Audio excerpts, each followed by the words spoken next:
Hi hello నమస్తే welcome to social post TV. నేను మీ anchor పప్పు. ఈరోజు మనతోని స్పెషల్ గెస్ట్ ఉన్నారండి. ఆ గెస్ట్ ఎవరో కాదు, సీనియర్ జర్నలిస్ట్ డివిఎస్ గారు మనతోని ఉన్నారు.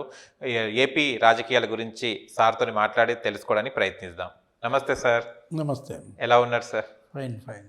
కానీ చంద్రబాబు నాయుడు గారికి 40 years ఎక్స్పీరియన్స్ ఉంది, ఆ రాజకీయ అనుభవం ఉంది, చాలా ఉంది.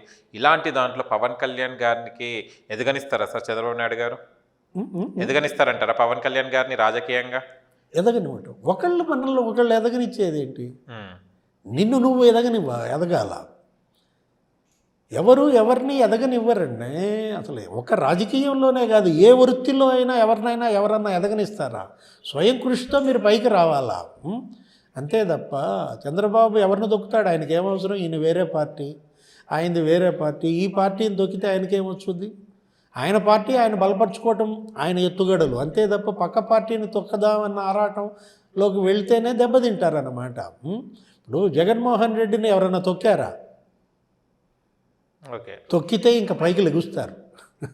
ఎంత తొక్కితే అంత పైకి లెగుస్తారన్నమాట. బంతి నేలకేసి కొట్టండి, పైకి లేస్తారు.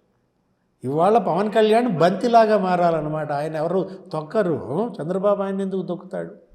తొక్కుతాడనే ఆలోచన ఈయనకి లేదు, తొక్కాలనే ఆలోచన ఆయనకి లేదు. ఇవాళ వాళ్ళ అన్నలాగా ఆయన ఇంకా ఎదగాలి. అన్న చేసిన తప్పు ఆయన చేయలేదు. అన్నని మించిన తమ్ముడుగా ప్రూవ్ చేసుకుంటున్నాడు. అన్న 2 ఏళ్లకే పార్టీ మూసేశాడు. చిరంజీవి ప్రజారాజ్యం పార్టీ మూసేయకుండా కంటిన్యూ చేసుంటే ఇవాళ అది బలమైన పక్షంగా ఉండేది. చిరంజీవి చేసిన తప్పుని పవన్ కళ్యాణ్ సరి చేసుకుంటున్నాడు. అన్నకి 18% ఓటు వస్తే ఇతనికి 6% ఓట్లు వచ్చాయి. అంటే 6% ఓట్లు కాపాడుకున్నాడు.